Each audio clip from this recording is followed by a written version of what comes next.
que você trabalha mais? Com que tipo assim de pessoa que você vê que acaba precisando dessa mentoria? Bom, eu vou usar. Você sempre vai aplicar o conhecimento que você tem legalidade. Uhum. Você tem legalidade naquilo que você já aprendeu. Então, eu vou sempre trabalhar a parte do recomeçar. Vou trabalhar as pessoas que não conseguem sair de um lugar, que elas acham que elas precisam viver aquele lugar. Sim. E elas não conseguem sair porque elas não acreditam que elas são capazes. Só que elas esquecem que a decisão está na mão delas. Então elas terceirizam a responsabilidade. Eu não saio desse lugar porque ninguém me ajuda. Eu não saio desse lugar porque meu chefe é isso. Eu não saio desse lugar porque o meu pastor é isso. Eu não saio desse lugar porque não tenho papel, não tenho carro. Não tenho carro. É sempre colocando essa responsabilidade na mão de alguém ou de algo. Então aqui ela precisa sair disso. E por que eu falo isso? Porque você trouxe meu filho aqui, você já mencionou. Mas a minha história é uma história de recomeço. Então um dia eu errei, escolhi errado. Casei errado. Depois eu escolhi um outro casamento e fui abandonada grávida. E aí eu olhei para aquela minha história, eu tinha dois caminhos. Virar o que todo mundo faz, que é se lamentar e justificar o meu insucesso numa decisão que estava na minha mão. Ou decidir viver uma nova história. Viver um novo recomeço de maneira diferente. Porque o meu recomeço, eu queria formar uma família. Eu tinha tentado 2 vezes e não consegui. Não é porque não deu certo as 2 primeiras que a terceira não daria. Estava na minha mão. Então o que eu fiz? Eu olhei para a minha trajetória e falei assim, peraí, o que foi? Onde foi que eu errei? O que é que eu preciso fazer diferente para alcançar uma família? E aí, nesse caminho, eu conheci Jesus Cristo. E para mim, é o maior líder, é a maior referência da minha vida, é Jesus. Então, foi com ele que eu aprendi qual era a maneira certa de eu recomeçar. Então, ali eu falei, peraí, o que Jesus fala sobre isso? Como Jesus olha as pessoas, tá? Jesus, ele perdoa. Então, eu vou perdoar esses 2 casamentos que eu tive fracassados, vou me perdoar e vou recomeçar. Então, vou recomeçar da forma certa. Então, quando eu chego para uma pessoa e eu olho a história dela, as pessoas que mais se aproximam de mim são pessoas que se frustraram em tentativas e erros e estão desacreditadas, achando que elas não podem mais. Porque assim como eu vejo várias mulheres assim, não, eu não quero mais. Eu errei, eu não acertei, não consegui. Assim também é na vida financeira. Porque como eu fui financeira há muitos anos, eu aprendi que é possível você alcançar os resultados. Você tem que aprender com seus erros. Então, quando eu pego ou uma pessoa ou uma empresa, ela sempre vai vir para mim assim, olha, eu já tentei isso, não consigo, sabe, não sei mais o que fazer. Quando ela fala não sei mais o que fazer, é a hora que eu chego. Mas eu não chego sozinha.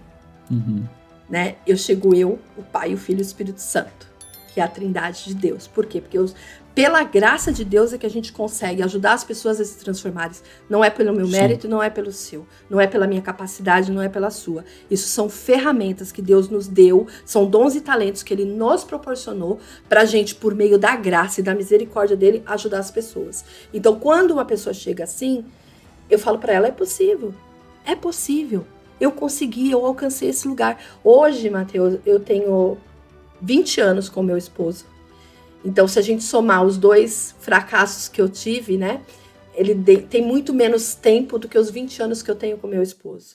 Então, é uma história de sucesso diante de uma decisão de tentativas e erros. Mas eu decidi olhar para o futuro e falar, é possível, mas de uma maneira diferente. Então, qual é a maneira? E aí, Jesus me ensinou por meio do manual chamado Bíblia.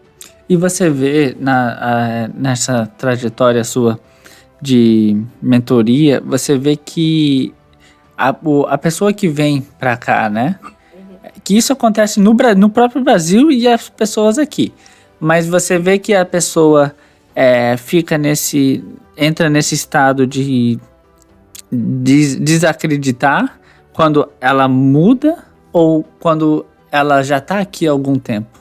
Se você me entende. Sim, entendi. Às vezes, ou pode ser os 2, na verdade, porque a pessoa já pode vir desacreditada, vindo de uma coisa... Os 2 cenários. Né? Os 2 cenários. O que você acha? Primeiro cenário, a pessoa que está desacreditada no Brasil e ela vem para tentar o sucesso aqui. Exato. Primeira coisa que eu quero dizer para essas pessoas. O sucesso não está na sua geografia, o sucesso está dentro de você, na sua decisão. Então, se eu não decidir lá, internamente, que eu vou romper com esse estágio, né, de desistência, esse estágio de fracasso. E acaba que a pessoa pode estar fazendo alguma coisa errada lá e faz aqui. Você atravessa o aeroporto, você atravessa o oceano, você atravessa as nações, mas você não mudou. É por isso que o pilar principal é você começar a mudar internamente. Eu tenho uma frase que é: não decide fora o que não decidiu dentro.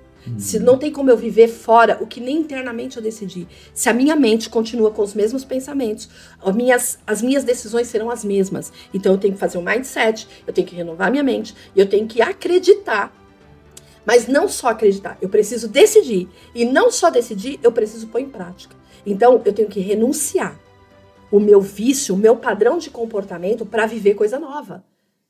E aí, essa pessoa que sai do Brasil pra cá, com a mentalidade que aqui vai solucionar o seu problema, não vai. Sabe por quê? Porque a solução está dentro de você. Na sua mentalidade, você precisa mudar a mente. E quando você chega aqui, aí sim você vai alcançar isso. E a outra opção, né, o segundo cenário, é quando a pessoa vem, ela tá bem... Meu caso, eu estava muito bem no Brasil, eu tomei uma decisão de vir pra cá no melhor momento da minha carreira, no melhor momento da minha vida. E aí eu chego aqui com a expectativa de que eu vou manter esse cenário. Tem muita gente que também vem com esse cenário. Então a pessoa vem aqui, ela no Brasil, principalmente Orlando, eu vejo isso, não vejo isso muito em algumas outras cidades. Eu estive visitando recentemente Boca Raton, Miami, com consultoria com empresários, e eu não vi um pouco desse perfil que acontece em Orlando. Eu atribuo Orlando, esse perfil que eu vou falar, a uma questão muito mais de viagem, de ser uma cidade de ostentação, de morar, tem muito brasileiro. Então, muita gente chega em Orlando com o currículo e com o seu status e com o seu cargo. Ah, no Brasil eu era advogada, no Brasil eu era empresária, no Brasil eu isso. E quando chega aqui, ela vai ter que se expor a essa experiência e transição, porque é uma transição. E muitos se perdem aqui. E aí eles se encontram no momento que como eles não sabem, ou porque eles também não têm condições, ou porque algumas vezes não é a hora, eles não vão buscar essa validação de diploma, esse caminho correto da sua legalização da sua profissão aqui. Então eles se perdem nesse espaço e eles começam a se frustrar. Então eles começam a perder sua identidade. Eles acham que a sua identidade é o que eles faziam no Brasil. E não é. A sua identidade é quem você é a sua origem. A identidade é o que você é como essência. O que você faz. Eu não era uma pessoa no Brasil, uma empresária, uma controller financeira de uma grande multinacional. Aquilo lá que eu estava fazendo. Mas o que a Márcia é o que a Márcia que atravessou o Brasil para os Estados Unidos, é o que ela vai manter. O caráter dela, os valores dela, os princípios dela e da família dela. Se ela era uma boa mãe no Brasil, ela vai ser uma boa mãe aqui. Se ela era uma boa funcionária no Brasil, ela vai ser uma boa funcionária aqui. Se ela era uma boa líder, ela vai ser uma boa líder aqui. Então não tem como você ser aqui o que você não era no seu país, na sua nação, onde você estiver. Mas assim que, né, você cresceu já, aqui tem lei diferente, costumes diferentes, mas a pessoa se adapta, né? Mas tem que ter o que você está falando, os valores principais. É quando você está fundamentado, muito claro na sua identidade, no ser e não no ter ou no estar, você consegue fazer essa transição. Mas a grande maioria chega aqui sem clareza. Eu tive o privilégio de ter essa clareza há muitos anos atrás. Por quê? Porque eu fiz muitos cursos, eu falo sobre o tema, mas a grande maioria chega sem clareza da sua identidade. Então, quando elas chegam aqui, elas começam a passar um processo de sofrimento, sabe? Um processo de falta de reconhecimento de quem elas são. Porque elas acham que o que elas são é o que elas faziam no Brasil. Então, eu tô aqui, nossa, lá no Brasil eu fazia isso, eu não sou mais ninguém, não sou reconhecida, ninguém vê o meu valor. O seu valor não está no que você faz, está em quem você é. Então, os dois cenários acontecem. Pessoas que vêm do Brasil para tentar alcançar o sucesso aqui e se encontrar, como pessoas que vêm sabendo quem são, mas por acharem que o que elas são é o que elas faziam, elas se perdem. Elas se perdem. E aí, daqui a pouco, elas encontram alguém que vai tratar os temas com elas e elas vão ser recuperadas. Então, para quem tá no Brasil e pensa em vir, a primeira coisa que eu digo é: tenha clareza de que atravessar o né, as nações. Você vai descer no aeroporto, vai continuar tudo da mesma forma. O que vai fazer diferente é a sua decisão, é quem você é de fato. Se você não era no Brasil, aqui você não vai ser. Se você não se dava bem com seu marido, aqui você vai se separar. Se você não era uma boa pessoa para empregar no Brasil, aqui você vai ficar sem emprego. Porque não está ligado a isso. Está ligado aos seus princípios, seus valores. Então trabalhe se você tem dificuldade de se entender. Trabalhe.